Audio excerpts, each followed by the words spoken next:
자, 거기 보면은 공이 HR도와 별의 진화.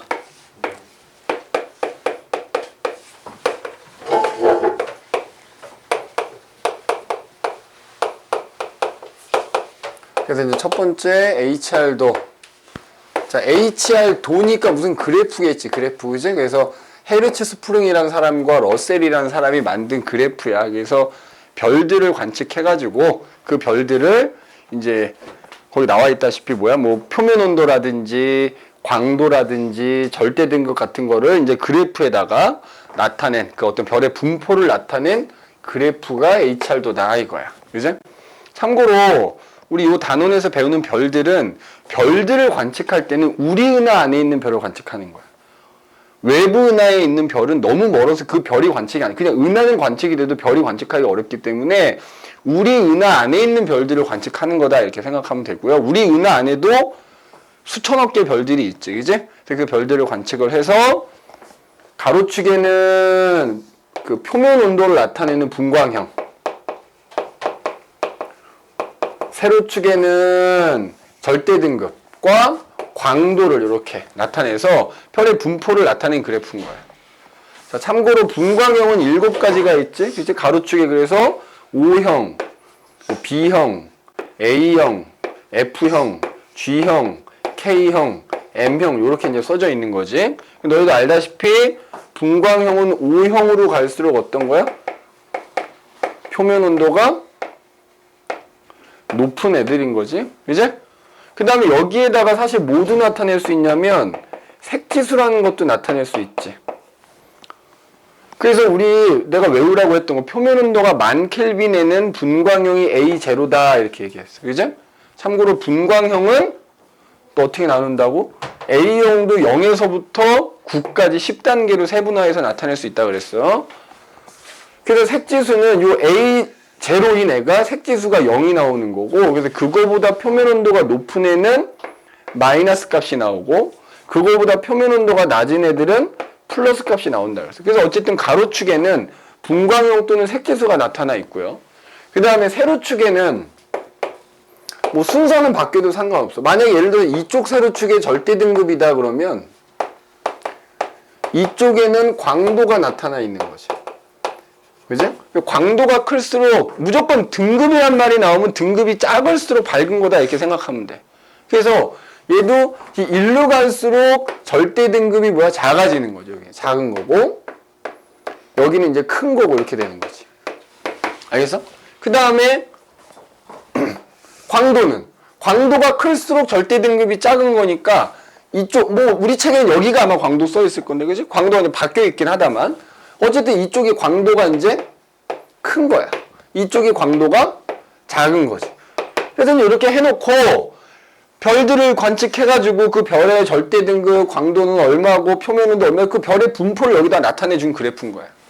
이게 HR도다 이거지. 그지? HR도다. 그럼 여기서 우리가 뭘 기억해야 되냐면은 우리 앞에서 그 별의 반지름 구하는 식 있었지.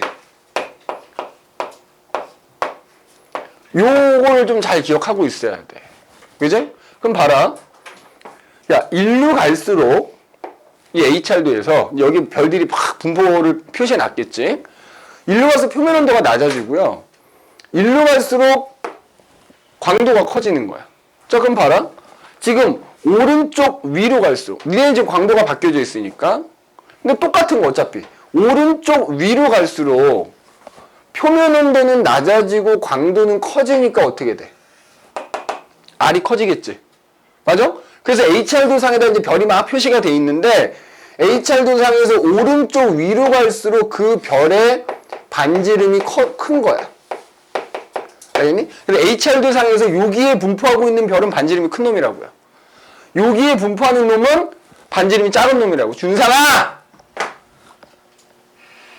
나 이제 욕해.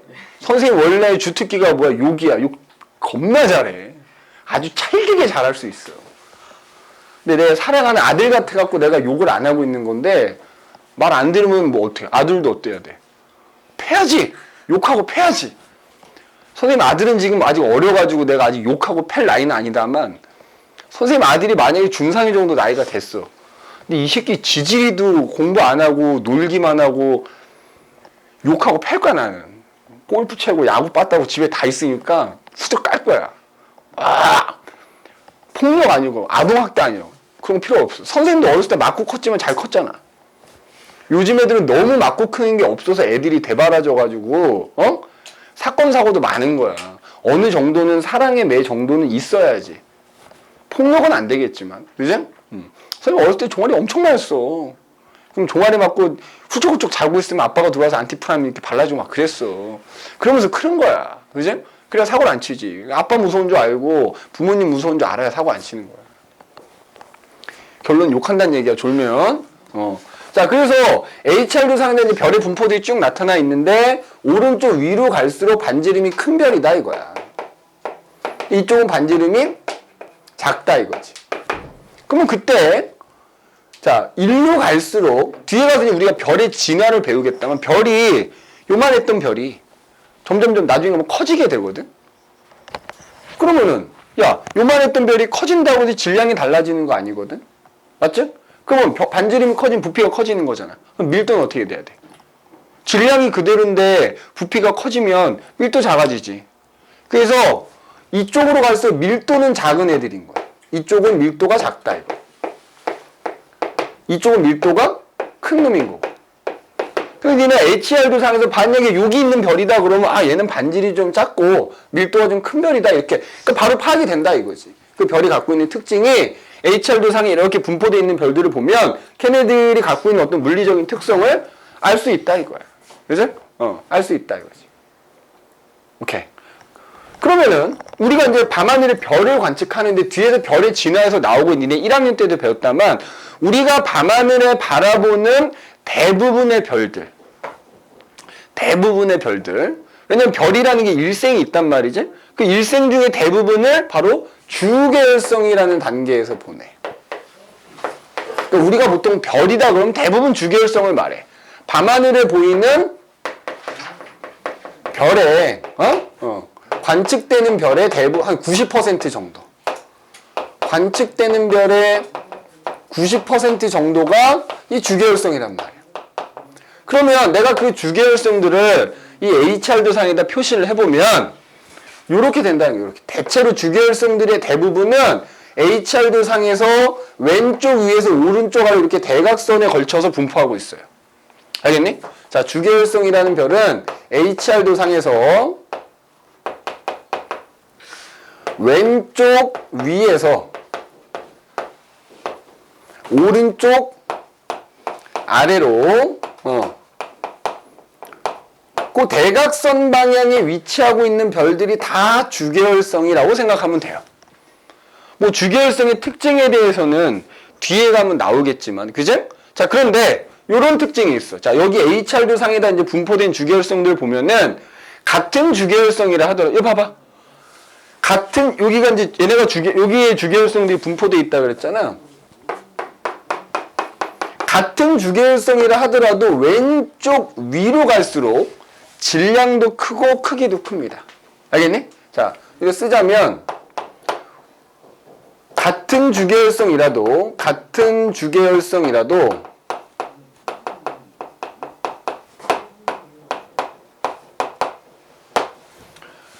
반대로 오른쪽 아래에서 왼쪽 위에 있는 별로 갈수록 위로 갈수록 크기와 질량이 큰 거야.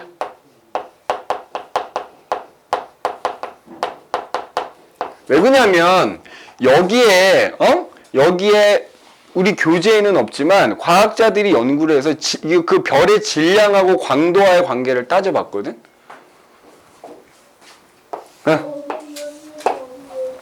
별의 광도하고 질량하고의 관계를 따져본 거야. 그랬더니만 대체로 비례하는 경향을 보이더라 이거야. 정확하게는 뭐 질량의 2.4승인가에 비례하는 걸로 나오긴 하는데 일반적으로 별의 질량이 클수록 광도도 크더라 이거지. 그럼 여기서 우리가 일로 갈수록 여기가 다 주계열성인데 일로 가서 광도가 큰 거잖아. 그럼 여기 있는 주계열성 광도가 큰 애잖아. 여기 있는 애는 광도가 작은 애잖아. 그러니까 일반적으로 얘가 얘보다 크기가 더 크다 이거야. 알겠어? 그 주계열성은 질량하고 광도의 관계를 따져보면 이렇게 되기 때문에 여기 분포되어 있는 주계열성에서 일로 갈수록 별의 같은 주계열성이라도 크고 뭐야? 광도가 크고 표면 온도도 높은 거지. 그지? 표면 온도 높은 거야. 알겠어? 그래서 이런 특징이 나타나. 거기 써져 있잖아. 지금 그래서 보면 전체별의 80에서 90%가 왼쪽에서 오른쪽 아래를 향하는 띠 모양의 대각선상에 위치한다. 그게 주계열성이다. 그지? 그리고 왼쪽에서 오른쪽 아래로 휘어진 띠 모양의 대각선에 위치한 별들은 표면 온도가 높을수록 광도가 크다. 질량도 크고 크기도 크다. 이렇게 생각하면 돼. 반대로 왼쪽 아래 놓인 별들은 뭐 이거는 여기서 다 알겠다. 그래서 어쨌든 주계열성. 뒷장 넘겨보세요. 뒷장. 8페이지 보면 그 얘기 나와요. 그래서 HR도상에 분포하고 있는 별들의 종류, 그래서 첫 번째가 주계열성이 나오지? 자, 뭐 주계열성 우리 알다시피 수소핵융합에 의해서 에너지를 만들어낸다라는 건 뒤에 가서 또 나올 테니까 그거 그렇게 보도록 하면 되고, 자, 그래서 표면 온도가 높을수록 광도가 크고 반지름과 질량도 크더라. 이제 왜냐면 봐라, 질량이 큰 놈은 중심부 온도가 굉장히 높게 올라가기 때문에 수소핵융합이 더 많이 빨리 일어나면서 방출하는 에너지가 많기 때문에, 그죠? 그래서 광도가 큰 놈일수록 질량이 크다라고 볼 수 있다 이거지. 오케이? 그 다음에 HR도상에서 봐봐. 야, 여기에 분포하는 애들 있어. 여기. 약간 오른쪽 위쪽에 분포하는 애들. 얘네들을 우리가 뭐라 부르냐면 두 번째 거성이라고 불러. 거성. 혹은 자, 여기에 분포하는 애들은 봐봐. 표면 온도가 대체로 낮은 애들이야. 대신에 광도는 뭐 예를 들어 우리가 태양의 광도를 보통 1로 두거든. 태양보다 광도는 훨씬 밝은 애들이지. 그래서 표면 온도가 낮기 때문에 붉은색으로 보여. 그래서 우리가 뭐라 불러? 적색 거성이라고 부르는 애들이 HR도상에서 여기에 위치한다 이거야. 알겠니? 적색 거성. 그래서 표면 온도는 낮은 거지. 표면 온도는 되게 낮은데, 그지? 반지름을, 거성이니까 반지름이 어때? 주계열성보다 이쪽 위에 있으니까 반지름이 어때? 큰 거지. 맞아? 반지름이 큰 거야. 그럼 왜 반지름이 크냐? 그 다음에 광도도 지금 어때? 이렇게 볼까? 표면 온도는 뭐 대체로 낮은 편에 속하지. 주계열성들 중에서도. 그런데 광도는 지금 더 크단 말이야. 자, 그럼 아까 여기 썼었잖아. R은 T제곱분의 루트 L 생각하면 되잖아. 여기 있는 애들은 표면 온도는 낮은데, 그지? 광도는 크잖아. 그러니까 반지름이 훨씬 큰 거야, 얘네들이. 그게 적색거성이다 이거지. 그래서 표면 온도는 낮고 광도는 크고 반지름도 큰 애들. 그래서 여기 분포하는 별을 적색거성이라 부른다 이거지. 그지? 뭐 광도는 거기 나와 있지만 대략 태양 대비 한 10배에서 1000배 정도 크고요. 반지름 훨씬 크더라. 그래서 대표적인 적색거성 중에 아르크투루스, 뭐 알데바란 이런 애들이 있더라 이거지. 알겠어? 자, 그 다음에 오른쪽 최상단에 위치한 애들. 여기. 야, 여기에 분포하는 애들 있어. 여기에 분포. 일단 얘네들은 반지름이 더 크지. 그래서 얘네들 우리가 뭐라 부르냐면은 초거성이라 불러. 초거성. 슈퍼 울트라 크다 이거지. 그치? 초거성. 그럼 얘네들 지금 여기 나왔죠? 광도 매우 크고요. 그치? 광도 매우 크고 반지름도 매우 큰 애들이야. 그 다음에 지금 보면은 봐봐. 반지름 크고 태양 대비해서 무지하게 크다는 얘기고, 그 다음에 광도도 매우 높은 애야. 자, 그런데 얘네들이 이렇게 분포하고 있으니까 초거성은 초거성인데 표면 온도가 좀 낮은 초거성도 있고 표면 온도가 조금 높은 초거성도 있는 거지. 그래서 초거성인데 표면 온도가 낮은 애는 되게 붉은색으로 보일 거고, 초거성인데 표면 온도가 높은 애들은 푸른색에 가깝게 보이겠지. 그래서 굳이 구분을 하자면 빨간색으로 보이는 적색 초거성이 있고 푸른색으로 보이는 청색 초거성이 있단 말이야. 그지? 그러면 지금 얘네들은 같은 가로선상에 위치하니까 광도는 어떤 거야? 비슷한 거지. 맞아? 야, 그럼 봐봐. 광도는 비슷한 거야. 그럼 여기다 이렇게 쓸게. 청색 초고성이 있고 적색 초고성이 있는데, 자, 얘네들이 지금 HR도에서 광도가 비슷하다고요. 그러면 야, 광도가 비슷하니까 봐봐. 얘가 비슷하니까 표면 온도가 작은 애가 어떤 거야? 반지름이 더 큰. 그러니까 청색 초고성하고 적색 초고성하고 비교하면 적색 초고성의 표면 온도가 더 낮으니까 청색 초고성에 비해서는 적색 초고성이 더 반지름이 어떻다? 크더라 이거야. 더 크다고 반지름. 니네 그 앞 페이지에 보면 그림상에서도 아마 구분할 수 있을걸? 그래서 보면은 거기 앞장 봐봐. 7페이지에 보면은 뭐 거기 뭐 리겔, 대내부, 북극성, 베텔게우스, 안테레스 쭉 있다만 예를 들어 리겔하고 대내부가 청색 초고성인 거야. 앞장 보라고요. 준상아. 7페이지. 그럼 거기 안타레스하고 베텔게우스는 적색 초고성인 거야. 실제로 그림상에도 어때? 더 크지? 그래서 같은 초고성인데 표면 온도가 낮은 놈의 반지름이 더 크더라 이거지. 알겠어? 요런 애들 우리 초거성이라고 한다는 얘기다. 그리고 거기 보면은 다시 8페이지로 오게 되면은 적색 초고성이 청색 초고성보다 훨씬 크고요. 그죠? 그 다음에 또 이렇게 있다. 거기 보면 방출하는 에너지양 이렇게 나오지.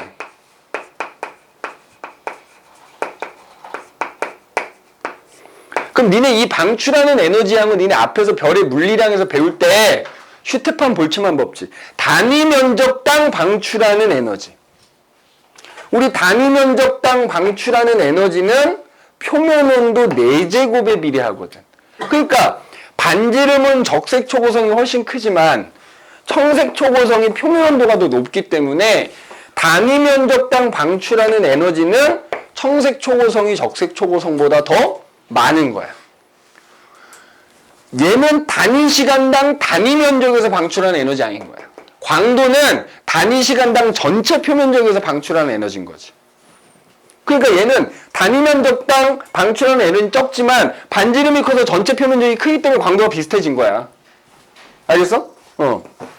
그래서 광도가 얘네가 비슷한 거다 이거야. 알겠니? 그래서 요거 잘 기억해 두셔야 돼.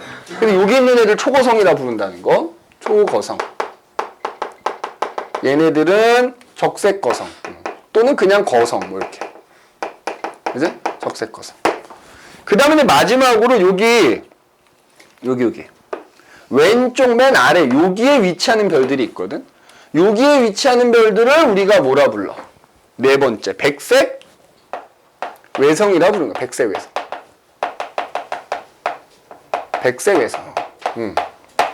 자, 그럼 지금 봐봐. 백색 외성은 여기 써져 있지.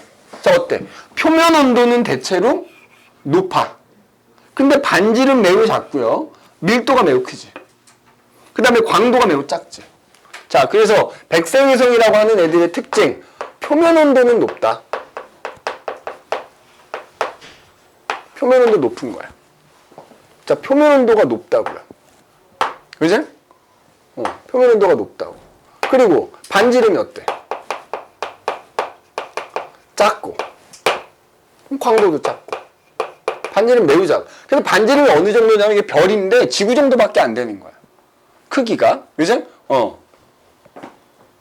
그러니까 질량은 별의 질량일 텐데 크기가 지구밖에 안 되니까 밀도가 굉장히 큰 거죠.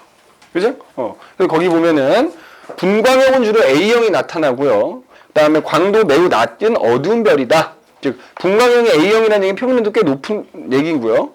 크기는 지구랑 비슷하고 태양 반지름이 0.01배 정도밖에 안 된다. 질량은 태양의 절반 정도니까 지구보다는 큰 거지. 그러다 보니까 밀도가 매우 크다. 크기가 작아서. 그지? 그래서 표면온도 높고 반지름 작고 광도도 매우 낮은 별. 대신에 이제 밀도는 어떻다? 굉장히 크다. 질량 대비해서 부피가 너무 작기 때문에. 그래서 밀도는 태양하고 비교하면 10의 한 6승배 정도 된다라는 거. 그래서 여기 있는 애들은 우리가 이제 백색 외성이라 부른다 이거지. 그지? 그래서 HR도 상에서 그 위치에 뭐라고 A라고 부르는 별들이 위치하고 있는지 잘 기억해야 됩니다. 그래서 걔네들의 요 특징들 좀 잘 기억을 해 놓으셔야 돼요. 알겠니? 그래서 그 밑에 보면은 이제 뭐 탐구 마스터 그래가지고 태양 주변의 실제 별들의 자료를 이용해서 HR도를 만들어 보는 뭐 그 내용이 나와 있지?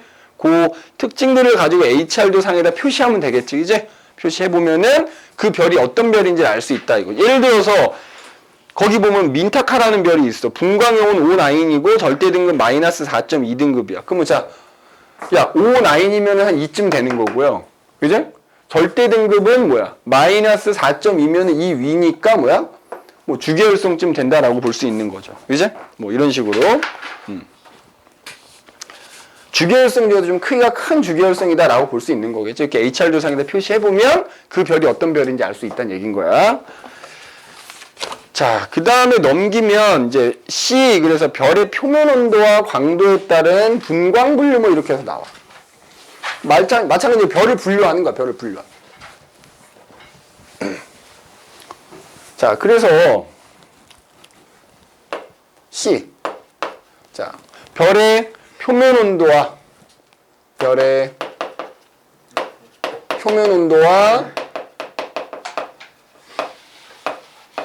광도에 따른 뭐 분광 분류, 별의 분류 뭐 이렇게 됩니다. 그 말 그대로 별을 표면 온도에 따라 나누고 광도에 따라 나누고 분광형에 따라 나눈다 뭐 이런 뜻이겠지. 그래서 일단 여기서 광도 계급이라는 게 나오죠. 광도 계급. 그래서 말 그대로 별들을 광도에 따라서 계급을 나눠 놓은 거야. 그래서 광도 계급은 1에서 7까지가 있어. 알겠니? 광도 계급은 1에서 7까지가 있다. 광도에 따라서 계급을 나눠서 분류한 거라고요. 알겠니? 그 다음에 그래서 얘도 마찬가지로 봐봐. 광도 계급 숫자가 작을수록 광도가 큰 거야. 숫자가 커질수록 광도가 작은 겁니다. 그래서 지금 이 HR도 상에서 보면 초고성이 광도가 제일 크지. 그래서 초고성은 광도 계급으로 따지면 1인 거야, 1. 근데 그런 초고성들은 또 같은 초고성이지만 졸라게 밝은 초고성이 있고 좀 덜 밝은 초고성이 있을 거 아니야? 그것도 A하고 B로 분류하는 겁니다. 그래서 광도 계급이 1인데 A냐, 1인데 B냐 뭐 이런 식으로 A와 B로 또 분류할 수 있어. 알겠니? 자, 그 다음에 그 밑에 보면 이제 MK 분류법이라는 게 나와. 모건하고 키먼이라는 사람이 고안을 한 건데, 그래서 MK 분류법. 그래서 거기 나와 있다시피 분광형과 광도 계급에 따라서 별을 분류한 거다 이거야. 그러니까 HR도랑 비슷한 거야. 분광형이면 가로축이 분광형이겠지. 맞아? 분광형. 그 다음에 여기 세로축은 마찬가지로 뭐 절대 등급 나와 있어. 그러니까 HR도랑 똑같다고 생각하면 되는 거야. 그래서 광도에 따라 계급을 분류했을 때 거기 나와 있지만 1A 계급에 해당되는 별들은 분광형과 절대 표시 요게 위겠죠. 1B는 여기인 거지. 그 밑에. 그럼 2는 더 밑에겠지. 이런 식으로. 맞아? 3은 더 밑에가 되고 이렇게. 그 다음에 4는 뭐 이런 식으로. 뭐 여기 이쪽으로. 그 다음에 이제 5계급에 해당되는 애들 이렇게. 이런 식으로 분류가 되고. 그죠? 그 다음에 6계급에 해당되는 애들 이렇게. 그 다음에 이렇게 해당되는 애들이 7계급. 이런 식으로. 그래서 보면은 우리가 아까 HR도 상에서 주계열성이라고 부르는 애들 있지. 걔네들이 지금 보면은 광도 계급으로 따지면 대체로 다 뭐야? 4 내지 5란 얘기인 거야. 5계급에 해당된다는 얘기지. 그 다음에 아까 HR도 상의 초고성이라고 했던 애들이 여기 1A와 1B. 그래서 좀 더 밝은 초고성은 1A, 조금 덜 밝은 초고성은 1B 이렇게 되는 거지. 그 다음에 그 밑에 보면은 이제 광도 계급으로 이제 한 3 정도 되는 애들, 2 정도 되는. 그래서 거성도 좀 밝은 애는 2계급. 그냥 일반적인 거성은 3계급 뭐 이렇게 되는 거고. 비슷하죠, HR도랑. 그럼 이 중에서 있잖아, 특히. 그래서 이제 어떻게 분류하냐, 별을 어떻게 표시하냐면 분광형하고 광도객을 이용해서 나타내 주는 거야. 자, 예를 들자면 이봐. 태양 같은 경우에는 태양 정도는 외우고 있어요. 분광형은 얘가 G야, G. 그 다음에 각각의 분광형은 또 0에서 9까지 세분할 수 있다 그랬잖아. 그래서 태양은 분광형으로는 G2야. 그리고 광도계급으로는 주계열성이니까 5계급에 해당이 돼서 요렇게 나타납니다. 요렇게. 알겠어? 태양은 MK 분류법에 따라서 요렇게 나타낼 수 있다고. 광도랑 분광형. 광도계급이랑 분광형에서 분류해주는 거. 요거를 MK 분류법이라고 해서 그 옆에 밑에 표 나와 있지. 그래서 1A는 밝은 초고성, 1B는 덜 밝은 초고성, 2계급은 밝은 거성, 3은 거성, 4는 준거성, 5는 주계열성, 6은 준외성, 7은 백세 외성에 해당되는 애들. 그래서 대표적인 얘들이 옆에 하나씩 나와 있으니까 뭐 꼭 외워라 라기보다는 그제? 특히 1A하고 1B는 좀 기억을 해 두시고 그 다음에 태양은 이제 주계열성이니까 광도계급으로 5계급이다 라는 거 정도 기억을 해 두시면 되겠다 이거야. 알겠네? 근데 실제로 보면은 이 HR 앞에 별의 물리량보다는 이 HR도 하고 별의 진화에서 시험 문제가 더 많이 나올 겁니다. 니네가 어떤 기출 문제를 풀더라도 여기가 더 많고요. 알겠니? 자, 그 다음에 이제 두 번째로는 우리가 별의 진화. 별이라고 하는 애도 일생이 있다 이거죠. 태어나서 소멸될 때까지의 어떤 일생. 별의 일생이지, 일생. 자, 그래서 두 번째 별의 진화 얘기를 하자, 별의 진화. 자, 그래서 별이 탄생해서 소멸할 때까지 일생을 우리가 별이 진화한다 이렇게 표현하는 건데 별이 일생이야, 일생. 그럼 이제 별이 만들어져야 될 거 아니야. 그죠? 우리 우주에는 수많은 성간 물질들이 분포하지, 그지? 물론 우주 전체에 있는 물질의 양 중에서 극히 일부이긴 하지만 그 성간 물질의 대부분이 수소와 헬륨이야. 근데 니네 1학년 때 배운 내용 생각해보면 우주 배경 복사가 모든 방향에서 대체로 균일하게 관측이 되지만 미세하게 불균일한 지점들이 있다 이렇게 배웠어. 그럼 그 미세하게 불균일하다라는 건 온도가 좀 높은 부분이 있다는 얘기인 거고 거기에 성간 물질들이 많이 모여 있겠지. 성간 물질이 너무 많이 모여 있어서 구름처럼 보이는 걸 우리가 뭐라 그래? 성운이라고 하죠. 자, 성운은 세 종류가 있어. 방출성운이라는 게 있고 반사성운이라는 게 있고 암흑성운이라는 게 이렇게 있어. 자, 다시 얘기한다. 성간물질이 너무 많이 모여있어. 성간물질의 밀도가 너무 높아서 구름처럼 보이는 게 성운이고 세 종류가 있어. 그럼 방출성운은 뭐냐? 자, 여기 성운이 있어 이렇게. 자, 이 성운 안에 별이 있어. 그러니까 우리가 볼 땐 이 별은 안 보이고 성운만 보여. 그러면 이 별이 스스로 에너지를 낼 거 아니야. 빛을 낼 거 아니야. 그럼 그 빛에 의해서 그 별을 둘러싸인 주변 성운이 가열돼. 성운이 가열되면 성운이 스스로 이제 빛을 내는 것처럼 보이거든? 이게 방출성운이에요. 반사성운은 뭐냐? 반사성운은 자, 마찬가지 여기 성운이 있는 거야. 성운이 있고 성운 주변에 어떤 별이 하나 있는 거야. 그럼 이 별이 스스로 빛을 낼 거 아니니? 그럼 그 별빛이 성운에 반사되는 거야. 반사돼서 우리가 지구에서 봤을 때 얘가 되게 밝게 보이는 거. 이게 반사성운이야. 그래서 방출성운과 반사성운을 우리 합쳐서 그냥 밝은 성운이라고도 불러. 반면에 암흑성운은 뭐냐면 여기 성운이 있는데 성운이 너무 진해. 자, 이 뒤에 별이 있어. 별빛이 올 거 아니야? 근데 성간물질이 너무 많아갖고 이 별빛이 여기를 통과를 못하는 거야. 그럼 별빛이 이렇게 퍼져나가니까 지구에서 바라봤을 때 여기는 별빛이 통과를 못하니까 검게 보여. 근데 주변만 밝게 빛나는 거야. 이게 암흑성운이거든? 그럼 별은 어디서 탄생하느냐?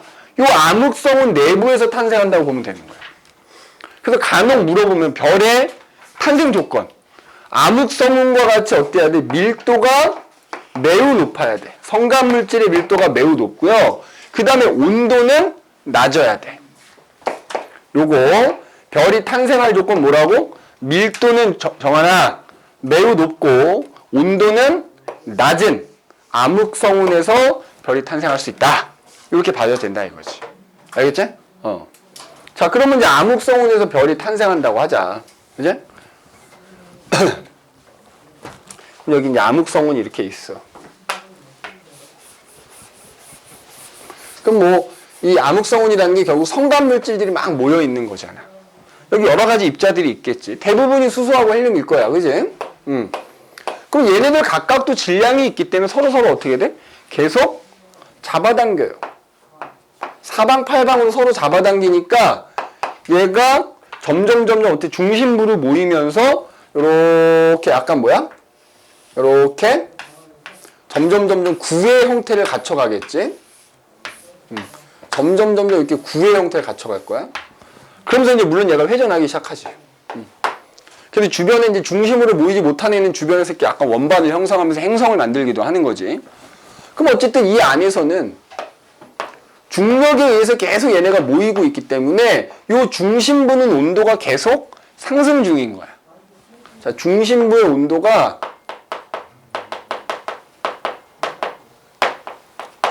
계속 상승한다. 그 온도가 상승하니까 그 주변에 있는 중심부 바깥에 있는 애들이 가열돼, 열받지. 그 결과 얘가 조금씩 빛을 내기 시작해요. 이때를 우리가 뭐라 부르냐면 원시별이라고 부르는 거야. 원시별. 알겠니? 그럼 이제 문제에서 이렇게 물어봐. 원시별의 에너지원. 왜냐면 원시별도 빛을 내잖아. 에너지원이야 이렇게 뭐냐 물어본다고. 그럼 이거 뭐 때문이라고? 그 입자들끼리 서로 중력에서 계속 끌어당기다 보면서 온도가 올라가니까. 무슨 수축? 중력 수축. 그러니까 이렇게 되는 거지. 야, 얘네들이 모이면 얘네들이 점점 가까워지니까 준상아. 얘네들이 갖고 있는 포텐셜 에너지가 감소한다고. 걔네가 감소한 것만큼 다른 에너지로 바뀌어서 방출되는 거야. 그래서 원시별의 에너지원이 뭐냐 물어보면 중력 수축이다 이렇게 얘기하면 되는 거야. 자, 그런데 중요한 건 이제 이 원시별이 봐봐. 야, 좀 졸지 말고 잘 들어줘. 중심부의 온도가 점점 높아지다가 중심부의 온도가 1000만도가 되면 중심부의 온도가 1000만 켈빈에 도달하게 되면 그때부터는 중심부에서 뭐가 일어나? 수소 핵융합이 일어나기 시작하지. 수소 핵융합이 일어나. 그럼 뒤에 가서 나오겠지만 수소 핵융합에 의해서 질량이 좀 감소하면서 에너지가 발생합니다. 그래서 얘가 스스로 빛을 내기를 시작해. 이때부터 우리가 뭐라 부르는 거야? 별이라 부르는 거야. 그거 우리가 단계로 주계열성이다 이렇게 얘기합니다. 주계열성이란 별이 되는 거야. 중심부 온도가 몇 도가 도달되면 1000만 켈빈에. 물론 여기서 여기 되는 시간이 꽤 걸려. 게다가 또 하나 중요한 거는 이 원시별의 질량이 있는데 이 원시별의 질량이 현재 태양의 질량이랑 비교했을 때 태양 질량이랑 비교했을 때 태양 질량의 0.08배 이상이 돼야지만 원시별이 주계열성이 될 수 있어. 그 얘기는 바꿔 말하면 이 원시별일 때 질량이 0.08배보다 작으면 얘는 주계열성이 되지 못해. 별이 되지 못한다고요. 알겠니? 요것도 기억해야 된다. 원시별의 질량이 태양 질량의 0.08배 이상이 돼야지만 그게 시간이 얼마가 걸리든지 간에 주계열성이 될 수 있다. 그러면 그 밑에 그래프 하나 나와 있잖아. 이 원시별일 때 원시별도 질량이 다양할 거 아니야? 그걸 우리가 HR도상에다 표시 한번 해보자 이거지. 광도 또는 절대 등급이라고 하고 여기는 분광형이라고 하자 이거야. 표면 온도겠지. 자, 그럼 아까 얘기했지만 여기 왼쪽에서 오른쪽 아래 이렇게 띠 형태의 주계열성들이 분포하고 있을 거 아니야. 그러면 자, 원시별일 때 예를 들어 이제 태양이 한 여기쯤 된다고 치자 이거야. 맞지? 그러면 얘가 태양이면 태양이 되기 전에 원시별의 있을 거 아니야. 원시별일 때는 한 요쯤 되는 거야, HR도 상에서. 알겠어? 니네 거기 보면 질량으로 아마가 표시되어 있을 텐데 1m 정도로 표시가 되어 있지. 거기 보면 요거 있지, 요 표시. m하고 요 표시가 태양 질량을 뜻하는 거야. 그럼 이게 1m 이거면 태양의 질량 정도 된다는 얘기지. 2m이면 2배 된다는 얘기고요, 태양에. 그러면 거기 봐봐. 거기 보면은 1m이라고 돼 있어, 그지? 그래프가 어떻게 나타나냐면은 이렇게 해서 이렇게 되거든. 그러니까 태양 정도의 주계율성이 만들어지면 원시별일 때는 HRD 상에서 요쯤 되는 거야. 그러면 걔가 이제 중심배 온도가 점점 높아져서 주계율성이 되면 이 위치가 되는 거니까 HRD 상에서 이렇게 변해간다는 거야. 근데 거기 시간이 써 있어. 시간이 대략 얼마라고 써 있냐면 10의 6승 정도라고 써 있어. 알겠어? 근데 거기 보면은 예를 들어 태양 질량이 0.1배일 때는 원시별일 때 HRD 상에서 요쯤 돼. 0.1배일 때. 그러면 걔는 주계율성이 되는 위치가 요쯤 되는 거야. 그러면 원시별에서 주계율 이렇게 변해간다는 거거든. 근데 그 시간이 얼마로 돼 있냐면 10의 8승 정도 돼 있지. 맞아? 8승 정도 돼 있지. 그 다음에 이번에 반대로 질량이 졸라 큰 애가 있어. 한 여기 한 100배쯤 되는 애. 그럼 걔네들은 주계율성이 되면 한 이쯤 돼. HR 조상의 위치가. 그 보면은 요렇게 지금 변해간다고 돼 있지. 맞니? 근데 그때까지 걸리는 시간이 대략 얼마가 돼 있냐면 10의 4승쯤 걸린다고 돼 있지. 그럼 지금 보면은 태양 질량이 0.1배보다 작은 애들은 주계율성이 안 되니까 이 표시가 안 돼 있는 거야. 그 다음에 또 여기서 알 수 있는 게 뭐냐면 원시별일 때 질량 이 클수록 주계율성일 때 질량도 큰. 왜냐면 아까 내가 이쪽에서 주계율성에서 일로 갔을 때 질량과 크기가 큰 애라 그랬잖아. 그러니까 원시별일 때 질량이 큰 놈이 주계율성일 때도 질량이 큰 건데 원시별의 질량이 클수록 주계율성이 될 때까지 걸리는 시간이 어때? 점점 짧아지는 거야. 알겠니? 자, 여기다 쓸게. 원시별일 때 질량이 클수록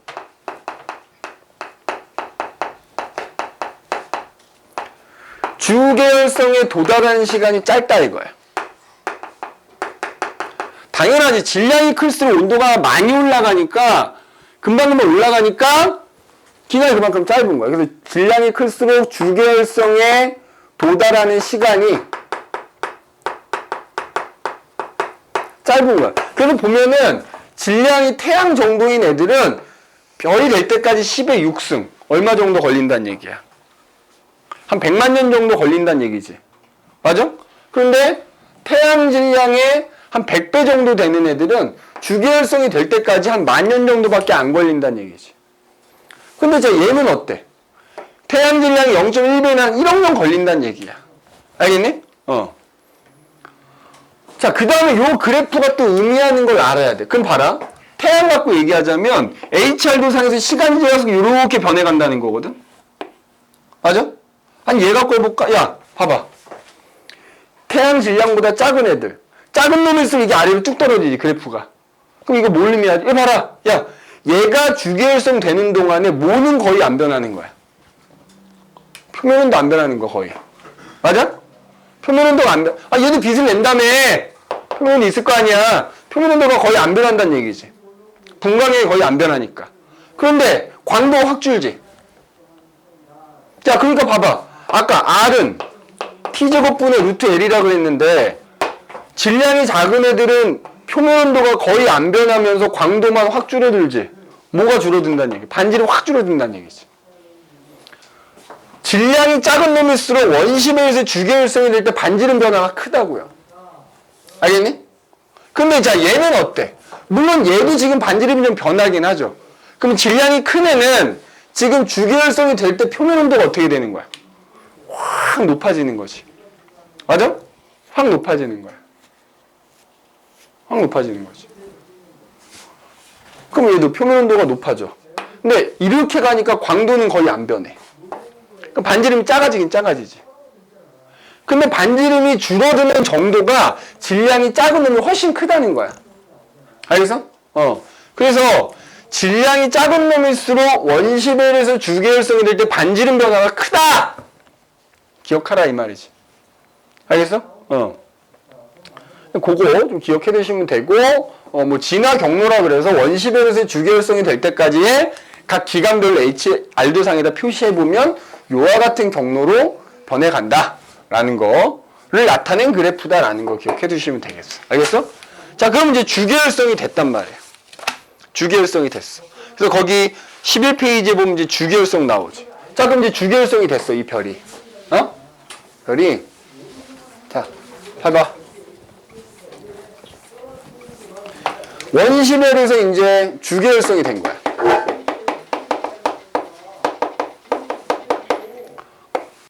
주계열성일 때 중심부에서 뭐가 일어난다고? 수소핵융합이 일어난다고 그랬지? 자, 그러나 어쨌든 중심부는 중력에 의해서 계속 뭐 하려고 해? 수축하려고 하니까 온도가 계속 올라간단 말이야. 1000만도가 넘어가지. 1000만도에 딱 멈춘다는 얘기가 아니잖아. 그러면 이제 1000만도가 넘어서 수소핵융합이 일어나. 그럼 수소핵융합에 의해서 에너지가 발생하니까 그 주변에 있는 애들이 어떻게 돼? 팽창하려고 하지. 팽창하려고 해.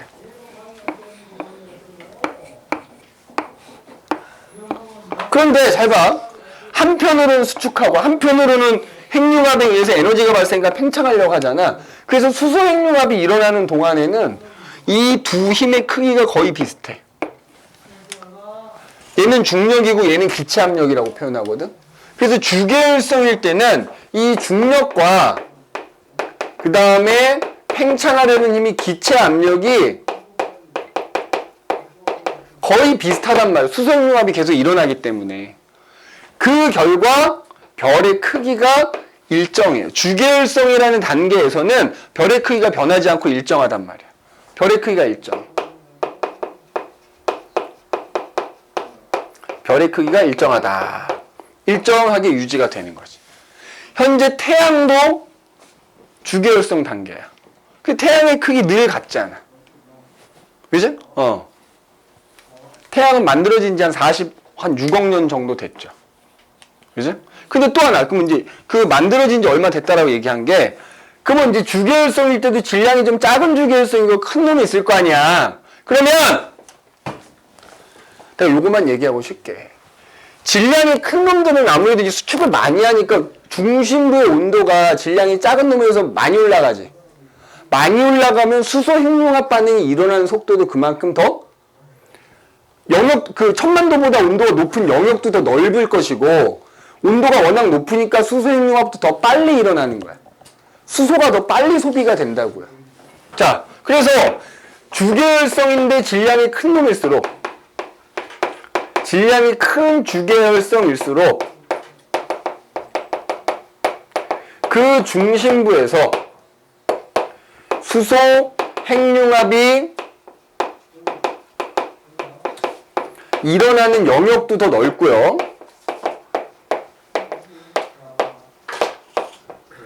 그 다음에 온도가 높기 때문에 그만큼 더 수소가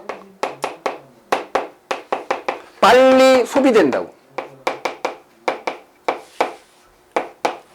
근데 원래 모든 별들이 이제 원시별에서 주계열성인데 그 다음 게 쭉 있을 거 아니야. 자기 일생의 대부분을 주계열성에서 보내거든. 근데 질량이 큰 놈은 수소가 빨리 소비되면 수소핵융합이 금방 끝나지. 수소핵융합이 일어나는 동안을 주계열성이라 부른단 말이야. 그럼 수소핵융합 반응이 금방 끝난다는 얘기는 주계열성 기간이 짧다는 얘기야. 질량이 큰 놈들은 그 주계열성에 머무는 시간이 짧아.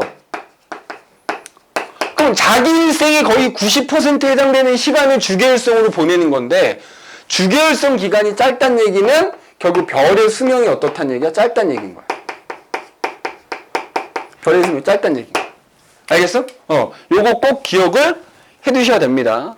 알겠니? 그래서 거기 밑에 화살표로 돼 있지. 별이 주계열 단계에서 보내는 기간은 수소 핵융합 반응이 일어나는 기간과 같다. 그래서 질량이 큰 놈일수록 중심부 온도가 높기 때문에 수소 핵융합 반응이 일어나는 영역도 넓고 그 기간도 짧다. 그치? 금방 소비가 되니까. 그래서 주계열성에 머무는 기간이 짧아지고 결과적으로 자기 일생의 대부분이 주계열성이니까 수명도 짧아지게 된다 이 말이야. 알겠네? 그래서 이제 원시별에서 주계열성. 그러면 이제 주계열성 기간이 끝나면 중심부에서 수소행융합이 끝나면 이제 어떻게 되느냐? 그거는 우리 잠깐 쉬었다 하잔 말이야. 알겠어? 잠깐 쉬었다 할게요.